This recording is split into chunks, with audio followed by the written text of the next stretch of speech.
Oh boy. I would say just because of how I can't believe it's taking you this long to say loser. They're a loser. They're a loser.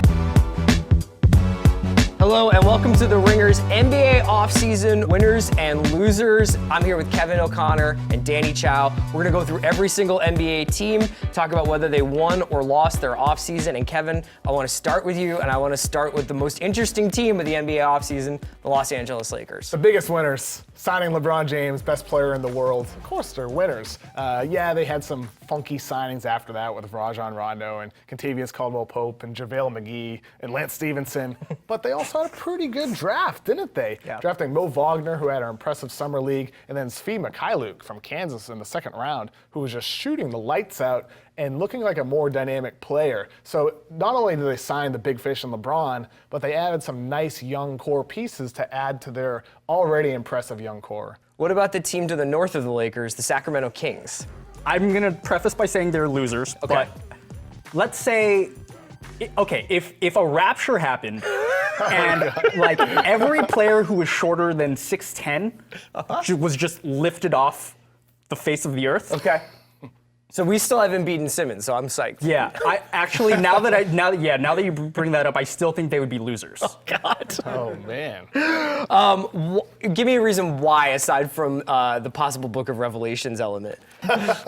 You know, Bagley wasn't that impressive during Summer League. Their signings have been kind of questionable. They now have about 7 different young big men to like kind of roll around into this huge supersized lineup that will never work in the NBA. Sure. I really don't see their plan, but you know, Harry Giles is looking pretty impressive. Yeah, I still think they're losers, you're right. They were basically hunting for like a bunch of restricted free agents who wound up just re-signing or staying with their teams, with the exception of Jabari Parker, who went to the Bulls, but we'll get to that. I'm gonna do the Suns. And I'm gonna say the Suns are winners because there was really nowhere to go but up. Right, so DeAndre Ayton, while some people wanted Luka, I think Ayton's probably a safe enough #1 pick. They signed Trevor Ariza to get some veteran stability on the wing. They make the Zaire Smith-Mikal Bridges trade, which brings them a play-now rookie along with DeAndre. Booker gets re-signed. Elfrid Payton gone. Alex Len gone. This is a team that probably is a little thin in the backcourt, but I think is actually like worth watching, which they were not last season. For sure, and the one guy in the backcourt that they did add was Eli Jacobo with the 31st pick. First pick in the second round.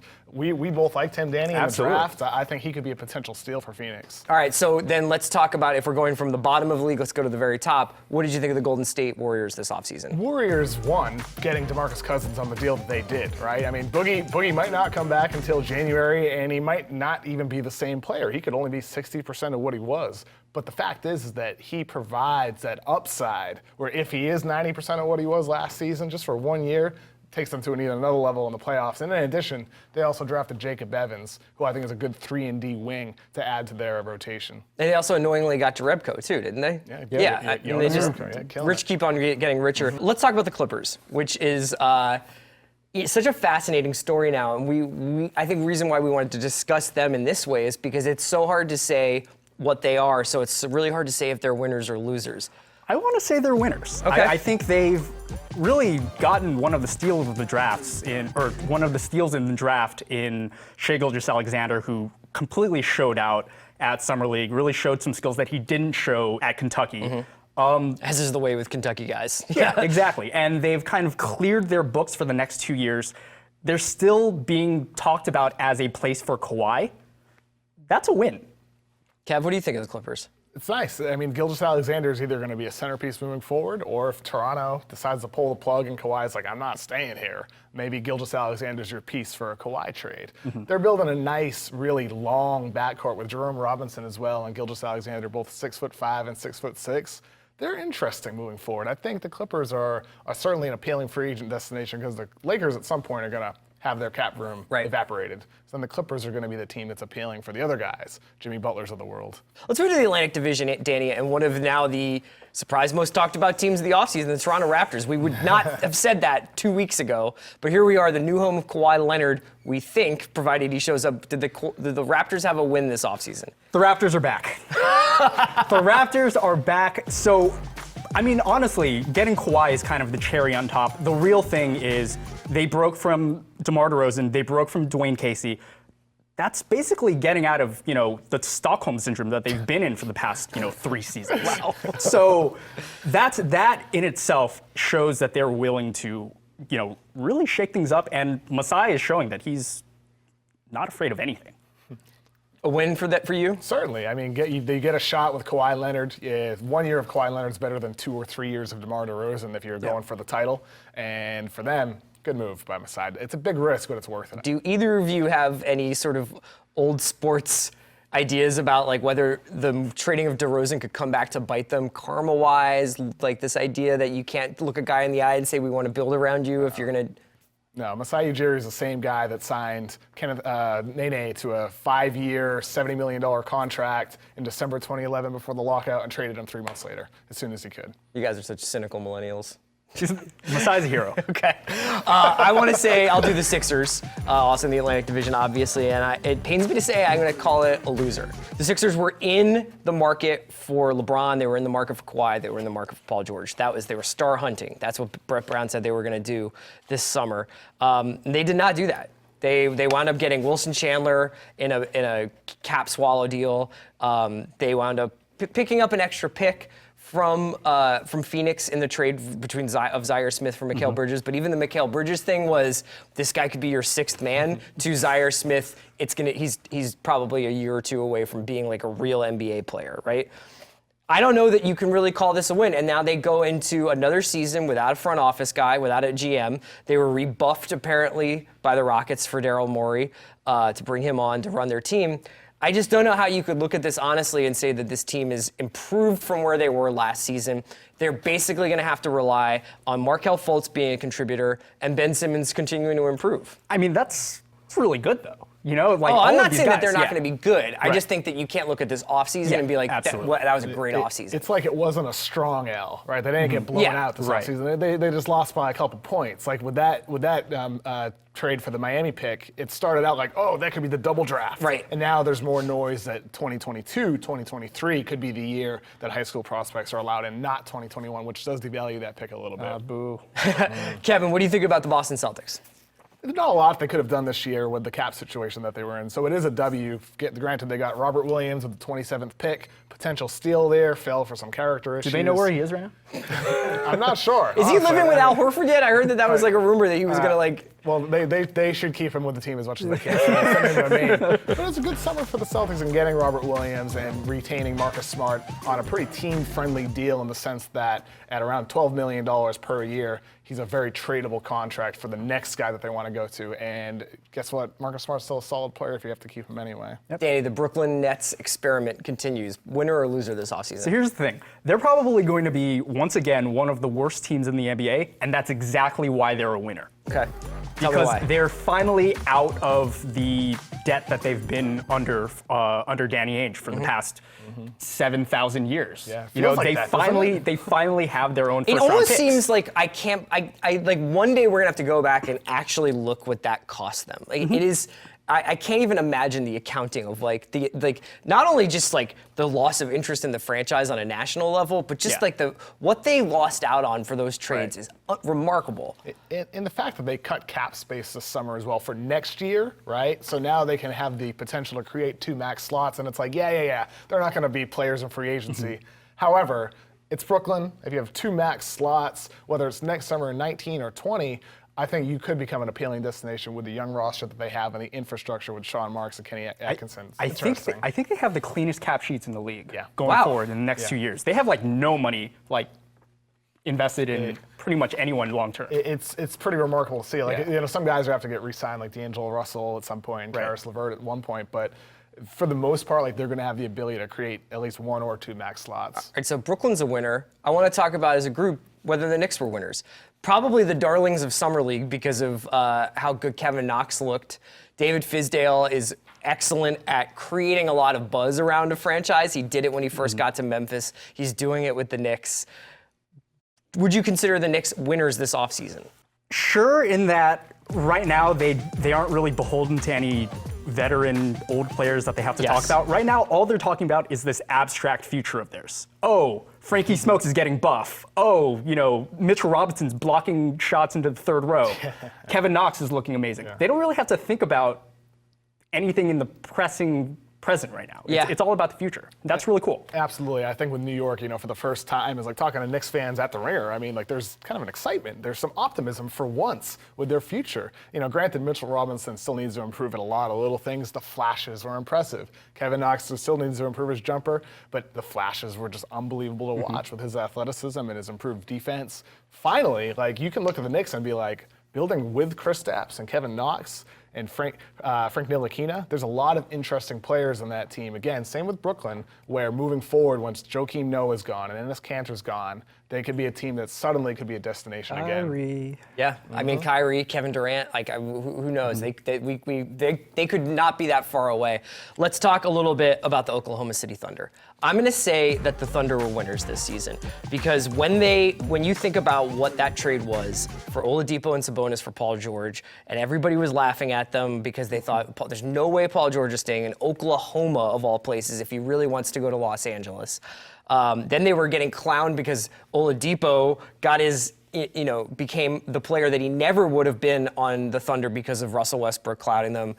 They get out from under Carmelo, and they re-sign Paul George not for some 1-and-1 where they're still trying out for his services, but for like the next 3 years of his prime. So I feel like Oklahoma has to feel really good about themselves, adding to which they bring in Hamidou Diallo, they bring in Nerlens Noel, they get Springy and Young in their frontline bench. No, they are not a particularly deep team. No, they still can't shoot. Yes, they still have the Russell Westbrook problem. But if you're looking at just simply like, did they get better this offseason? They did. Right, and addition by subtraction, just by yes, taking absolutely. out Melo, That's exactly bringing right. in Jeremy Grant, who was awesome in the playoffs.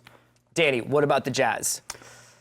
So this is tough because I don't think they've improved on their chances of making the finals, but I do think they're winners because when you're a small market team, you need to keep your assets, and that's exactly what they did. They got Derek Favors on a very favorable deal on their end to a 2-year deal. I think it was worth about $16 million per year. They bring back Dante Exum, which was a little bit of an overpay at $11 million annually, but he showed a lot of flashes in that series against the Rockets, and I think they're really invested in creating a very sustainable, athletic backcourt with him and Donovan Mitchell. It could be interesting. I think hopefully Exum stays healthy, Yeah, right? And then that's with the big question. the potential with that Exum-Mitchell backcourt, the switchability, two guys who can handle the ball or play off ball, there's a lot of versatility with that team. Like there's so much talk about Gobert. Like, do you want a traditional center in today's league? It's like, yeah, you do for a lot of matchups, but if you don't need them in certain times on the floor, they have the ability to play a little bit smaller as well, or going jumbo with Derek Favors and Rudy Gobert. So much positive vibes around Utah. Like everybody was so impressed with them in the playoffs. Pretty much the polar opposite is Minnesota, who, Kevin, I'd love to hear what you have to say, but there's not a lot of good vibes coming out of there. First of all, I like what they did in terms of, Josh Okogie, a good draft pick. Anthony Tolliver, 1 year, around $5 million, a floor spacer at forward. But they are losers this summer because of the stuff with Jimmy Butler and Karl Anthony Towns, the reported beef between them. That's essentially what it is, and that's a problem for them moving forward because Karl Anthony Towns just this week kind of alluded to that very vaguely, mentioning like how he's enjoyed his time in Minnesota, but there's things to talk about. Right? Yeah, I mean, they have three great is. players, none of whom want to play with each other, and none of whom want to seem to play in Minnesota. And the mistake actually could have come last summer or last year in re-signing Andrew Wiggins to that big jumbo-sized deal when he did not show any signs of really improvement for the most part all season long. They have a lot to sort out moving forward, and I do worry for them if they don't trade Jimmy Butler, he just walks next summer, and then you're back to where you were. So another team that had pretty high expectations going into the playoffs and then were promptly swept out of it were the Portland Trailblazers, who I'm going to call losers this offseason, if only because they didn't markedly improve, I don't think. They got rid of a guy that was apparently beloved in the locker room in Ed Davis. And now, pretty routinely, one of CJ McCollum or Damian Lillard are mentioned in any trade scenario in the NBA. Right. And that stuff seems corny, it seems like it's superficial, it seems like nobody really cares about that stuff, but that's wrong. They do care, this stuff does get under people's skin, they keep getting asked about it, and the more you keep asking about it, the more you get weird answers, or weird tweets, or weird rumors about guys not being happy. And I think that at the end of the day, they've kind of committed to this version of the team, and they're gonna have to trade one of those guys if they want to radically change their fortunes. Let's talk about the Nuggets. Kind of committed to Jokic as the franchise player. Absolutely. So Big with money deal. yeah, with Jokic, I mean, I am a fan of their team, but I have to call them losers just because they've committed all of this money. It's about $230 million between Jokic and Millsap for a team that doesn't necessarily have the elite upside yet. Yes. We haven't seen it yet. And so when you're looking at the landscape, you're looking at the Lakers moving up, you're looking at possibly, the Thunder moving up. Where does that leave the Nuggets? And, where do they go from here? Because they don't have the space anymore. And they blew the pick. Well, At least for next year, they did. We don't know if they blew the pick necessarily. In fact, I like what they did this summer because of the fact that you're right, they're locked in financially, which means that they had to take some upside plays. With Michael Porter, they did that in the first round. Jared Vanderbilt from Kentucky, who's like a Dennis Rodman-esque rebounder in the second round, an upside play. Two guys that have injury issues. And then they signed Isaiah Thomas to a league minimum contract to maybe he will struggle like he did last year with Cleveland and then with the LA Lakers. But maybe after this whole summer of rehabbing, he comes back and he's 80% of what he was, or 90%. And then what do you have? A legitimate 20-point-per-game scorer coming off your bench. I think that they made 3 plays this summer that are upside additions, in addition to bringing back Will Barton, to really, I guess, give them a little bit more variance in it because they are locked in. I'm just terrified that they've become kind of the Blazers of this offseason. Yeah. Okay, so let's move on to the Cavs. Obviously, Danny, they lost the best player in the league. So, I would have to say they're losers. But on the bright side, Cleveland, you get to see Colin Sexton really going out there for the Rookie of the Year. I mean, look, the dude already has experience playing 3-on-5. Let's bring it on for the NBA. You see a summer league flex playing defense? Yeah. I would say they're losers beyond that. They almost seemed a little flat-footed on LeBron's departure. Not keeping him, but when he left, being like, well, we'll just be the Cavs without LeBron. Yeah. There wasn't a lot of like, okay, this has happened. We have a contingency plan in place. Let's get rid of this person. Let's get rid of this person. Let's see what we can do about getting in picks, about creating some space, about making this franchise viable in 3, 4, 5 years. And instead they were like, well, I guess we'll just try and like go out there and they're going to be the Pistons. They added Channing Frye? Yeah. Is that their main acquisition of the offseason? Pretty big one. That's terrible. Huge. Kevin, what about the Cavs Central Division neighbors in the Bucks? For Milwaukee, I want to say they were losers because they only really signed Ersan Ilyasova and Brook Lopez. But they also got Coach Bud. Yeah, Mike Budenholzer, arguably the best coach on the market. I don't love their roster necessarily, but I can understand the logic with wanting to bring in a better coach with a different system that can really perhaps enhance the players on this team.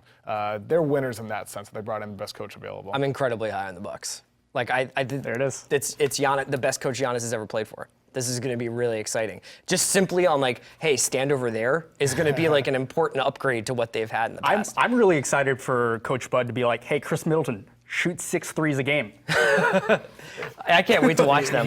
It's interesting with him, like, because the Milwaukee, like, they're going to pay him a lot next summer. Like, Yeah. they could enter a situation similar to Denver that you just mentioned, Danny, where like they are locked in salary-wise, where there's not a lot of moves to make. What about the Pacers? So I mean, I think that this is an interesting team where they were impressive in the playoffs. They took the Cavs to 7 games. I think everybody was really, it's a feel-good story. That team has kind of rebuilt itself out of the George Hill, Roy Hibbert, Paul George era into this Oladipo, hopefully Miles Turner era. They get Aaron Holiday in the draft.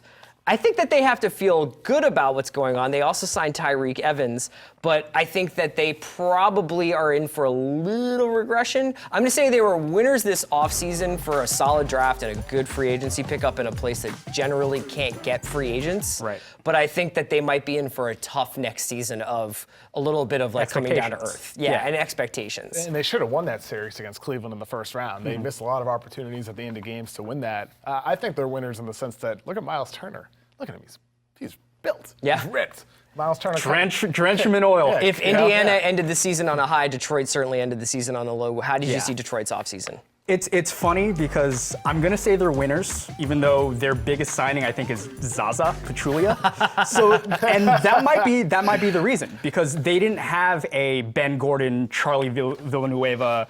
They didn't have a Josh Smith signing where it was just completely reckless spending. They added Dwayne Casey, who was going to help them. They get a full season of Blake. Sure, why not? They already made their reckless move in January, trading for Blake Griffin. True.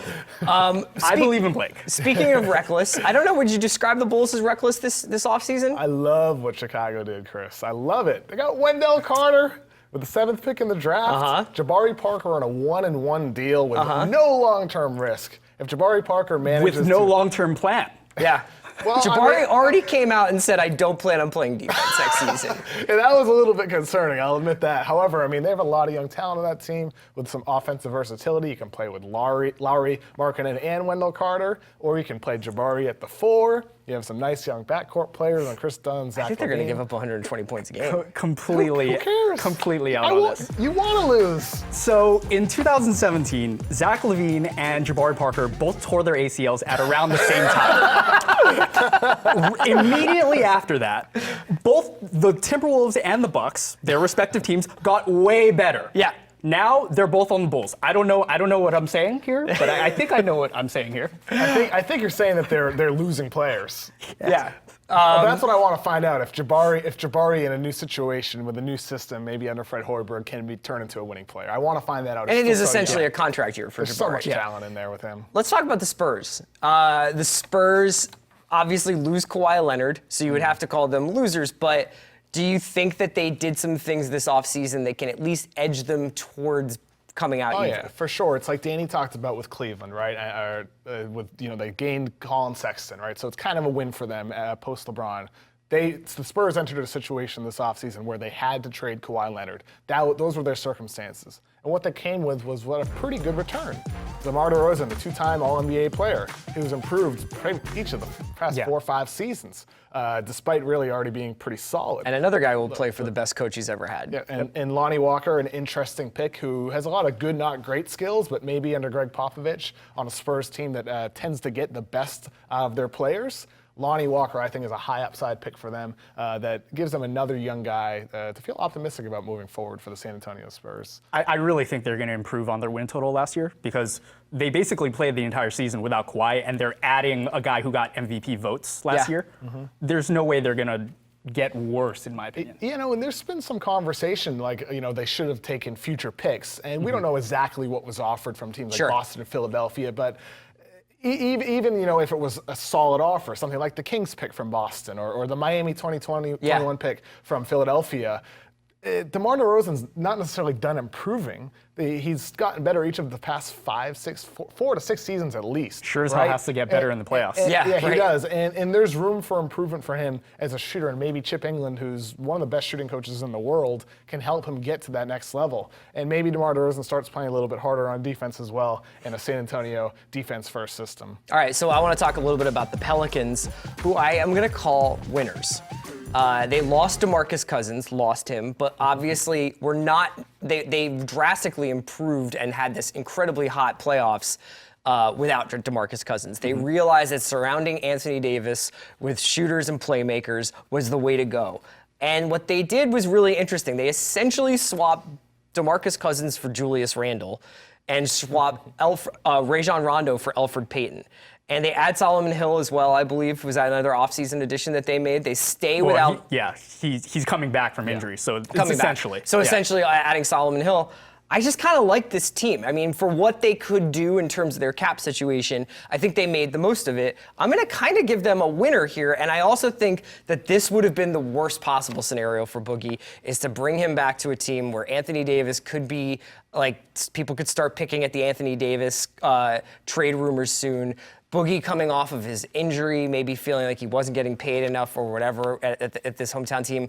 I think it would have been a really tough situation. And then, Julius Randle could arguably an upgrade over Boogie going forward, right? I'm not the biggest Randle fan. He's got some flaws, still inconsistent defensively, doesn't shoot well. But the fact is that we don't know what Boogie's going to be moving forward. And Randall, we already know what he is, and there's still room for upside if his shot does improve. If he does, really is enabled to be more of a guy on the team, maybe it works out next to Anthony Davis. Maybe it's just a one-year deal. Yeah, I'm going to say No a lukewarm winner for the Pelicans. Danny, what about the Rockets? Yeah, they're losers. It's bad because they lose one of their most consistent, reliable defenders. They replace him with a few guys from the bargain bin, and now they're like, okay, yeah, we're gonna try our hardest to get Melo, who basically capsized the Thunder offense. I think they're an incomplete. Yeah. Because we don't know what could be to come, for the remainder of the summer. I think Carmelo Anthony's, again, like it was for Oklahoma City last year, worth the risk. He didn't work out. He was pretty horrible. Like we saw the Team USA Melo last year with OKC, and he wasn't good anymore. But maybe things would be a little bit different in Houston. I wouldn't rule him out having a solid season. What about the Memphis Grizzlies, Kevin? I'm going to lean towards a win because of their draft pick in Jaren Jackson. Had one of the more impressive rookies this summer in Las Vegas. Shot the hell out of the ball. 50% from three, almost 4 blocks a game. Fantastic. That's incredible. That's amazing. Yeah. And one of the rarest players in the draft, and yet he looked pretty ready, I would say, in Summer League. Kyle Anderson for 4 years at the mid-level that they signed him to was a bit of a risk, but I'm not willing to call them a loss just because they took a gamble on a guy who has some upside. Yeah. When Jaren Jackson was one of the highest upside players in the draft. It was a good offseason for Memphis. Kind of pumped up on Memphis. Let's talk a little bit about the Mavericks. Okay, so they're really gunning for the playoffs right now by signing DeAndre Jordan, 1-year deal. Rick Carlisle is not a guy who loves tanking. But they're a winner because they got Luka. Yeah. Luka. That's Yes. it. That's really it. Point blank. The Mavs got their guy, and they're going to be building for the future no matter what happens next year. It's so interesting because if they wound up with Trae Young and DeAndre Jordan, I think we'd be calling them losers, especially if we'd seen Trae Young in the Summer League after Trae Young Summer League. If they had wound up almost with any other player and DeAndre, I think we would have been like same old Mavs, not seeing the forest for the trees. Let's talk about the Wizards. Oh boy. I would say just because of how I can't believe it's taking you this long to say loser. They're a loser. They're a loser. The way that the Eastern landscape has changed in the past 24 hours has made this very clear. But the whole thing with Dwight, he's still a solid player, and they got him for cheap. game. Yeah, sure. So, and their locker room isn't going to get worse with his inclusion. Challenge accepted. I really don't believe it can get worse. We'll see. They also bring on Austin Rivers. I guess they got rid of Gortat, who was the source of some of their locker room harmony issues. But man, it's I hard like the to. Rivers ad for what it's worth. Sure. Nice additions. He's become getting away out of the shadow of his father. Kev, let's talk about the team that got rid of Dwight, the Charlotte Hornets. I mean, the problem for them, and this is why they're losers, so yes, they got rid of Dwight. Win, but they took back Bismack Biyombo in order to get rid of him. Welcome home. I mean, disappointing offseason for Charlotte. Yes, they drafted Miles Bridges, who has solid upside, but overall, it's disappointing that they had to take on $17 million for 2 more seasons just to get rid of Dwight Howard. Any James Borrego fanfic you want to write here?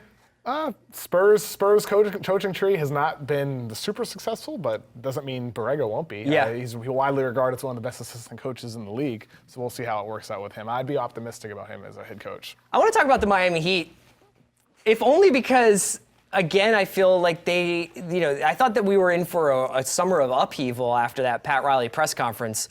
So I'm going to call them winners just for the Pat Riley press conference after the end of the season, which was a 20-minute tour de force that started with a long anecdote about trading for Alonzo Mourning and just involved like a range of digressions and tangents that was just incredible theater. But the Miami Heat are the Miami Heat again. They basically are coming back with the same guys. They had to. And they had to. I think that this is an interesting case study of what happens, and I think we might see this with the Clippers too, when you put together a team of pretty good And what happens if you're pretty good never gets great and you can't get into the market for some of these trades, but you're pretty good at taking up a lot of your cap space? I know that Miami is always going to be a destination for stars, and I'm sure wouldn't be surprised if in the next season or two they're back in the mix for a Durant, for an Irving, for a whoever. But right now, especially with the way that their season ended, with Whiteside being disgruntled, I think you'd have to say they were losers. Let's talk about the Atlanta Hawks. I believe in their vision.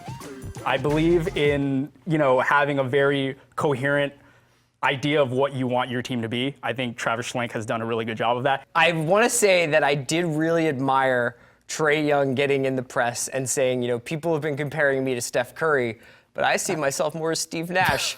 First of all, by all means say that, but it was actually kind of smart, because I think when you say Steph Curry, you're just assuming this guy's going to be draining 35-footers, but it took Steve Nash quite a while to become a good shooter, right? And so maybe Trae Young's got a good head. It's fair. Like Trae, yes, he struggled scoring the ball in a couple games during Vegas Summer League, but his passing was consistently really good, as it was at Oklahoma last year. It just so happens that he had very poor teammates that weren't able to come through for him. But you're going to say Hawks losers, though. End this whole thing with a discussion by one of the more inscrutable franchises in the last couple of years, the Orlando Magic. I think by all accounts, you would probably say, going into the offseason, losers.